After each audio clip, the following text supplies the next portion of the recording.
there was no role for anxiety anymore. There's no point in that. I really just decided to leave that behind. That was Sarina Mann, and we've got more from her in just one moment. But before we get started, we'd like to invite you to subscribe, please. Yeah, as a small business, we're always looking to grow, and those subscriptions absolutely massively help. So please do subscribe to our channel. And also feel free to leave a comment. Let us know what you think about the chat with Sarina today. She says some fascinating things that I think will definitely pique your interest. So without further ado, let's get going. And we'd like to share more from Sarina with you today. Thank you. Right, Sarina, thank you so much for joining us here on Digital Circus Live. Absolute pleasure to be with you, but we have to start at the beginning. That is the important part, starting at the beginning. And the beginning is, what are you trying to achieve right now? What is your focus and goals? Ooh, the focus and the goal. So I'm actually, I have quite a few parts of the business at the moment. The main goal is to share my message that everyone can become a confident speaker. So that's at the core of what I do, that confidence comes from competence. It's about learning the skills and demystifying this whole idea about public speaking. Sometimes you can think, it's something that you're born with. And my story shows that it really isn't, that I wasn't born a natural speaker at all. And I did have stage fright and a fear of public speaking, but I learned the skills. So I'm really interested in sharing that message. And I do this through my coaching. The other thing that I'm doing actually at the moment is doing a lot more speaking. So keynote speeches, this kind of thing. So it's something that's more of a separate business. I'm putting out a new website, this kind of thing. So it's those two things, the speaking and the coaching. And how does that align? So we're really big on the kind of the life aspect. So we get that as a goal. We're absolutely, and I think it's fair to say with a lot of our small businesses, those goals directly align almost with our us as people.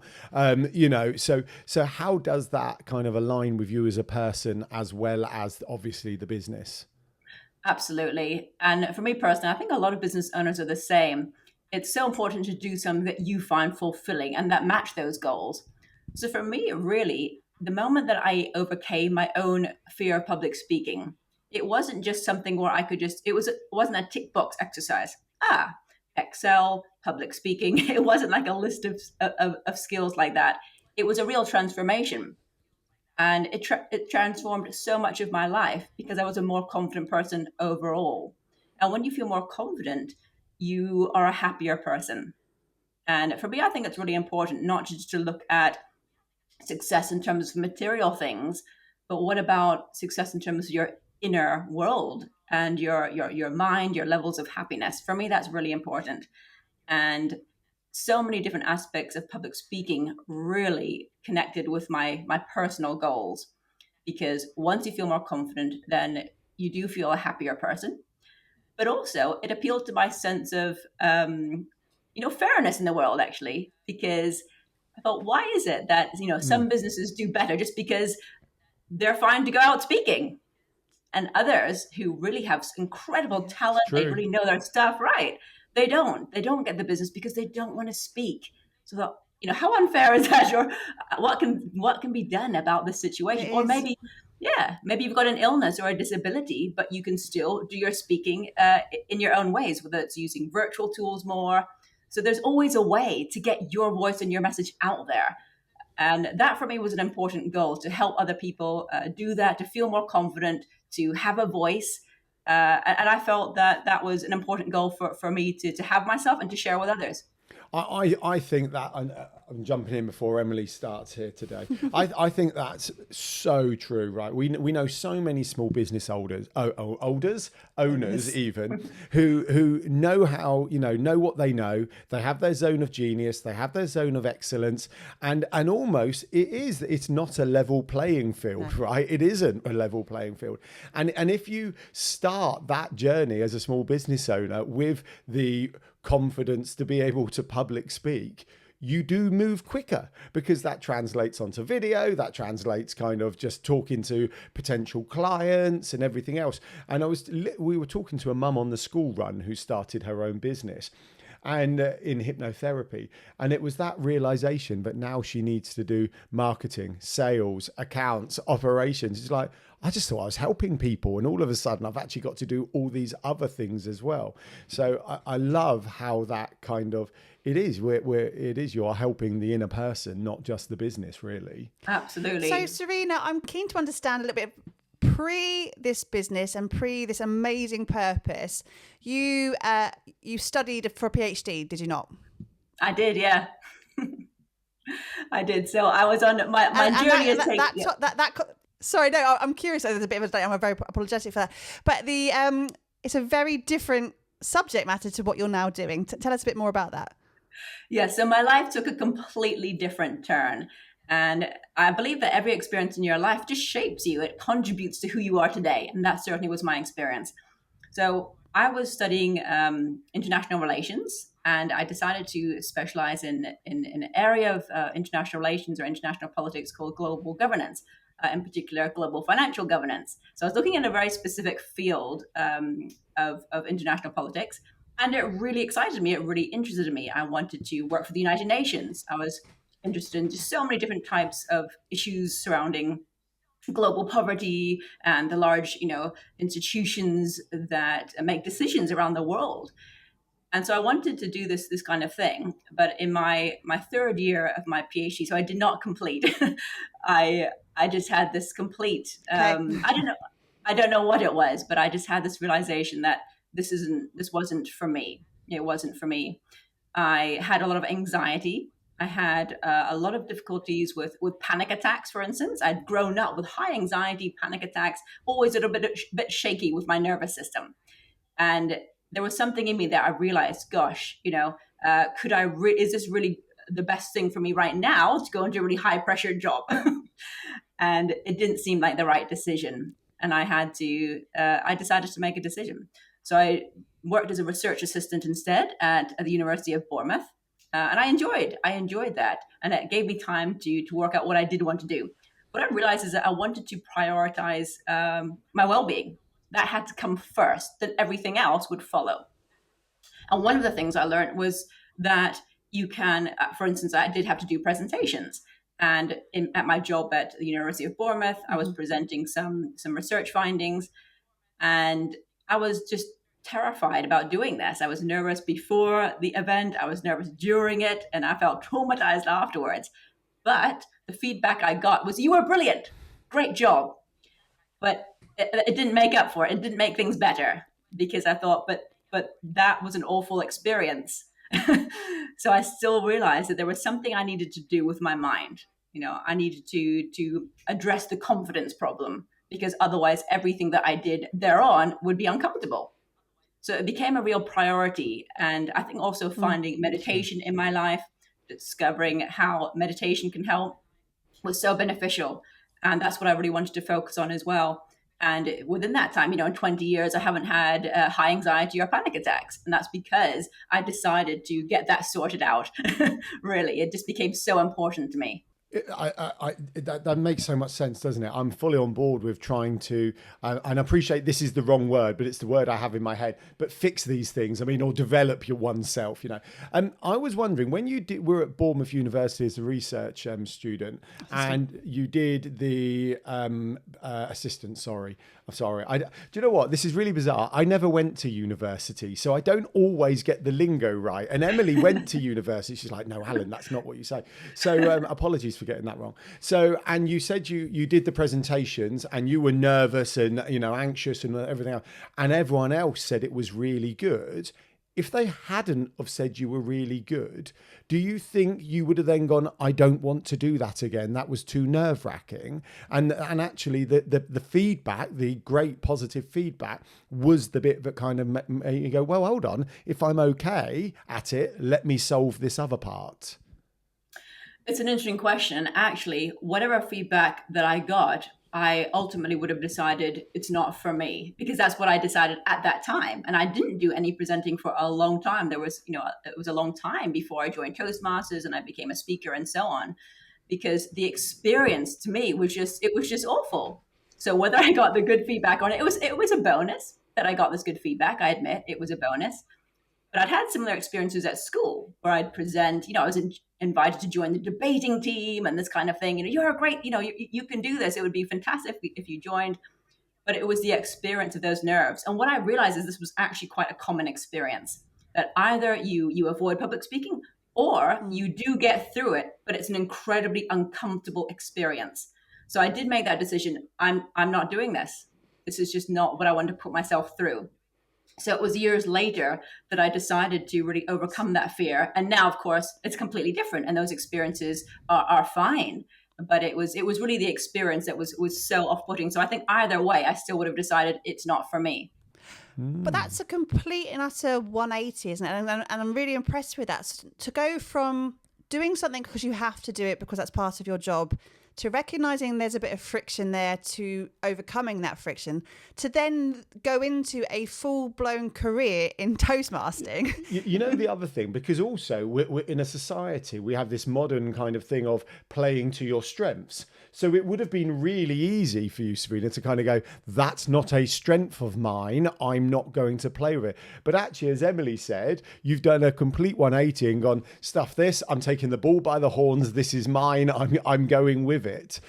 So yeah, Sarina, would you say that you now love public speaking?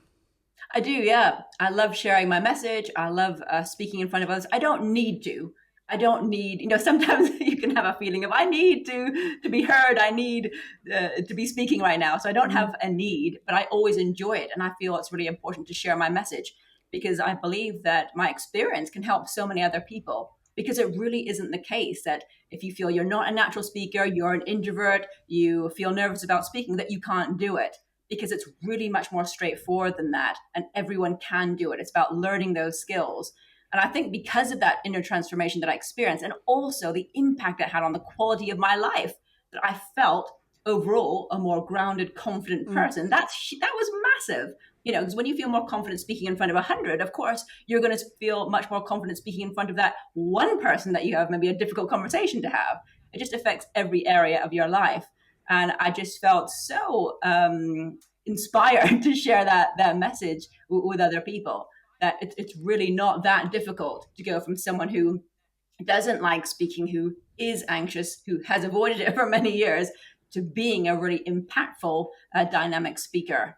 And I believe that there's a speaker within us all. That is my belief because I've seen it time and time again. So, okay, so let's go back into that kind of confidence part, right? So funnily enough, I was watching a video this morning. It was Laura Bean, Laura Robinson, and Danny Evergreen, and they were discussing imposter syndrome and confidence. And Danny did this, and Danny's a mindset coach. She did this great thing that, well, hold on, you've got the confidence to walk across the room, and you've got the confidence to make a cup of tea. Go back to when you were a child. You may not have had the confidence to walk across the room, and you may not have had the confidence to make a cup of tea. So my point being is, we know you can grow your confidence and develop it and everything else. But where's the line between having the confidence and then becoming good at it? Yeah, absolutely. And that's why there are certain parts to it. The first part of my training is always about confidence. We start with confidence, and then it's about the skills. So for me, it's a process of joining those two together. I think what often happens is people learn very classical public speaking training, and I teach that as well. But what's missing often is the really deep work on the confidence, authentic confidence, not putting on an act, not sort of repressing or pushing away your feelings, developing authentic confidence, then adding the presentation skills on top of that. Otherwise, what happens is you present in a way that's almost false to you. I must use this gestures and say it in this voice. And then you become alienated from who you really are. So it's about finding yourself first, your confidence, how you want to present. And one of the things that I love talking about is authenticity, and it's not just about just be yourself. That's actually one of the worst things you can say to anyone about to give a talk, because it is a skill. You wouldn't say that to someone who's learning to drive, just be yourself. I'm sure you won't crash. You need to learn a skill too. But authenticity for me is about being true to your personality and who you are. So if you're, a funny kind of person, you like a lot of humor, then bring that into your talks. If you're impassioned about something, then bring that into your talks. If you're really analytical analytical. You can bring that into your talks too. Just add a bit of humor at some point too, but you can be true to yourself and be a great presenter. So it comes from that authenticity first. Then you learn those presentation skills on top of it. So it's a process, your confidence and then your skills. Okay. So then, so going back a little bit again, what made you start this as a business? I started as a business because I felt so impassioned to share this message, because I think a lot of people really don't realize that anyone can become a confident, impactful speaker. And speaking is so important, especially in this day and age. You know that speaking is different. Now more than ever, speaking is important, because this is speaking in the digital age, where it's not only about speaking to an in-person audience. This is your YouTube channel, it's your podcasts, it's your social media videos, so many different things we're doing. And 20 years ago, we were never a business owner was never expected to speak in all these kinds of different ways. So I kind of just realized that this is amazing. People need to know this. And it was also something I knew that I would enjoy doing. And I think that's the key for, whatever you choose to do. It's doing something that you really enjoy. And I loved, especially when I first started out, I could see so clearly a transformation in my clients, which I still see. And I think that is incredible. I still get so much joy from actually seeing that transformation. People going from someone who, I couldn't possibly do a talk, to sort of just a few months later speaking at a conference. I've seen this kind of thing, and wow, that's incredible. So I love that. I love giving that to other people. I really enjoy seeing that process. And for me, that's why I decided to make this the thing that I do. But also, in addition to speaking, because I want to share that message with others, because I believe this message can really change the way you think and feel about yourself and your life. I'm curious, has that always been a part of you, that desire to help, to support, and to empower others? Has that always been a driver in you? Yes, definitely. It's being, I think, whatever business you run, it's about being true to your personality, isn't it? And that is definitely a part of what I like to do. And it's part of my personality. And, it was even with me when I was doing my PhD, I wanted to help people. That was, sort of the motivation. And then later with the meditation, I was also teaching meditation for a local charity, helping people to find peace and find relief from difficult states of mind. And I love doing that. So with the presentation skills, it was just finding something that I really love to do, but something that in particular that I'd achieved myself. So I don't think you can ever teach something until, you've achieved it. You need to be that person who's overcome something. And interesting, that one. Yeah. Well, I find that interesting because I always use apologies for interrupting, by the way. I use the Olympic gold medal. Like, do you need to have won an Olympic gold medal to coach someone into winning an Olympic gold medal? And I always find it's quite, it's a 50-50 people's responses to that one, very much so. It's a really interesting point, actually, because the qualities of a coach are different to that of the Olympic athlete. So it's a really, really good point. And I think it does vary from situation to situation. Where it applies to me and what I do, I think, is if I'd been someone who was already a confident speaker, my message would have significantly less impact because I hadn't gone through the journey of being someone who feared it to someone who is now a confident speaker. So there wouldn't be much credibility. And in fact, when I do, start off with some training or whatever, that's one of the first things that I say, because people, when they listen to someone delivering presentation skills training, they start to think it's okay for you. You don't understand that I'm anxious. You don't understand I'm an introvert. You don't understand me and my situation. You couldn't possibly. And then when you start your talk by going, by the way, I used to be really anxious, feared public speaking, then that just creates a different type of listener. They're really listening at that stage. Oh, if you can do it, then I can too.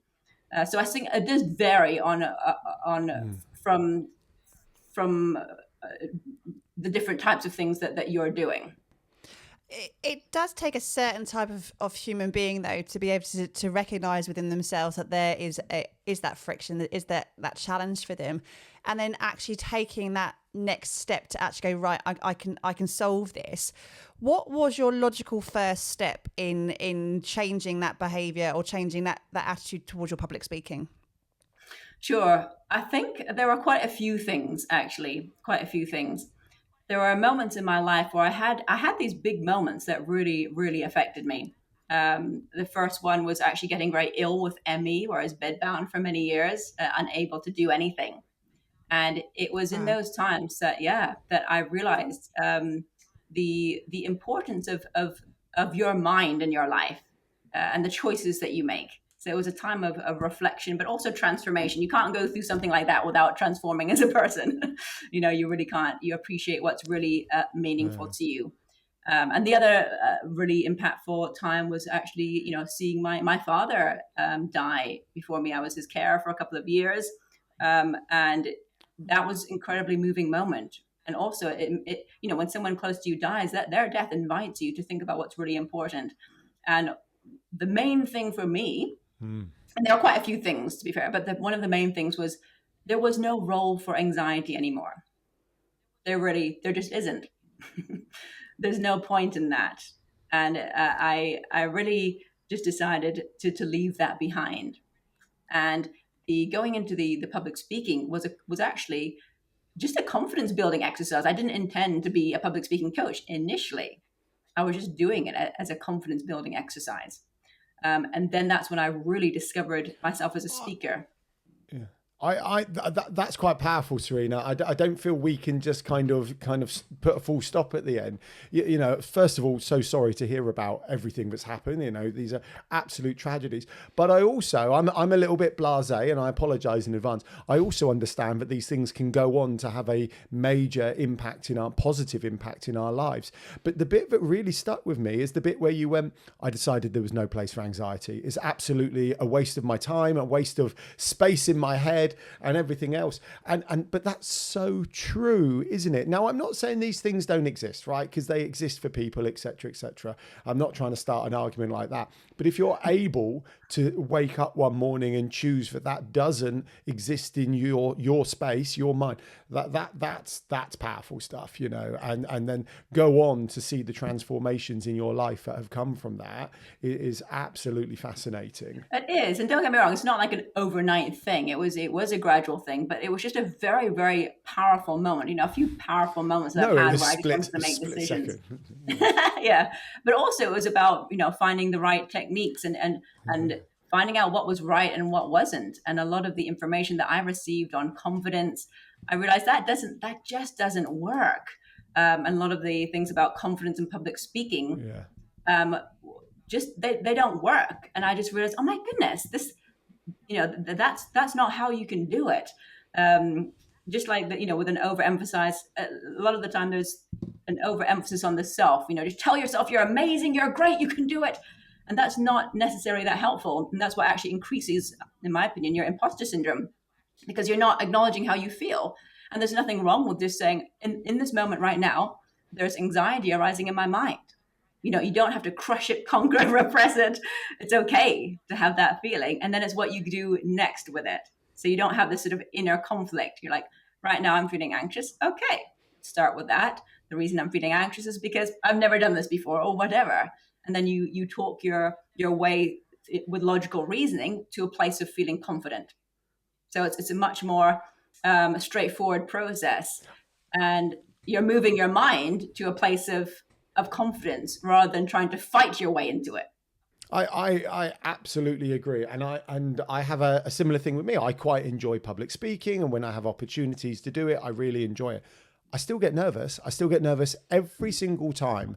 But what I found probably a good few years ago now, exactly that, was I would then go, well, hold on, why am I nervous was my first thought. And I'd explore why I was nervous. Then I'd go, okay, what can I do about that? And then I'd go, well, practice or whatever, and try and answer that. And then I'd also get to a point where I'd go, well, hold on. Don't over script, don't over rehearse, because actually one of my strengths, by the way, I feel quite awkward saying this to a public speaking coach. Please, I'm not after a review today, Sarina, that can come another time. But then one of my other things that works for me when it comes speaking is not actually overthinking it or over planning it. I'm okay getting into the flow of things, but I have found that kind of reasoning and logic massively helpful when fine. And the nervousness actually comes from just wanting to do well, wanting to be impactful, wanting to benefit the business, etc., etc. So Exactly. I have It's a found that really, really helpful. yeah, thanks for sharing. It's a really normal emotion. And I think sometimes we don't see emotions and feelings for what they are, which are normal feelings in this situation. Just like imposter syndrome. I had someone say recently, I've got a talk coming up. I need to fight the imposter syndrome. It's like, I'm not sure. I don't know that needs to be this big battle. It's just, or to just even label that there's something wrong with you, that you've got this big problem. What is imposter syndrome? It's a feeling of maybe not being good enough, that you're going to be found out because you don't know enough. But that's just a natural kind of feeling, because it's showing that you're doing something new, you're doing something you haven't done before, you're stretching, you're growing as a person. These are all great things, and it's only natural to feel some level of nervousness about that, and discomfort. And then I think that the more you focus on the, oh no, it's this big problem, the imposter syndrome, then the bigger it gets. But if you're just like, oh, I get this, I'm growing, then you can just move on to other things, and it doesn't become such a problem.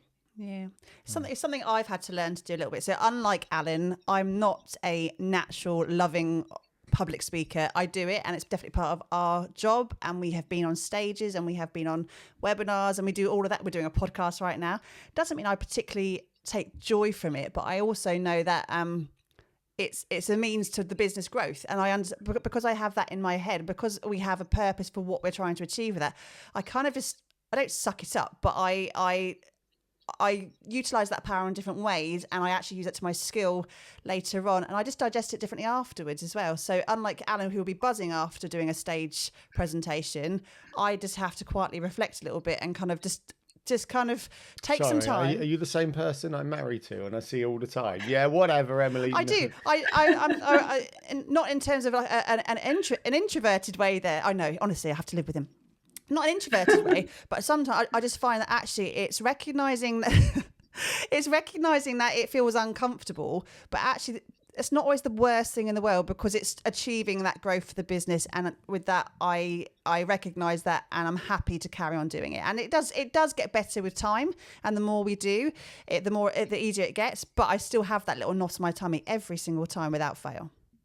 Yeah, thank you. So I think we're going to head to our final question, if that's okay. And I think, a couple of things you've said. I feel I don't know your answer, but I reckon I know where you may take the direction of this.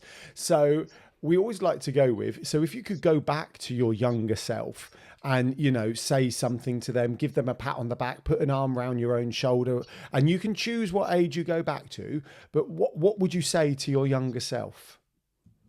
That's a great question.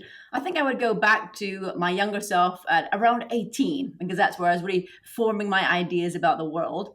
And I think my main bit of advice was to not overthink what you're doing. Focus on what you want to achieve, and don't overthink things. And always focus on what you can do and not what you can't.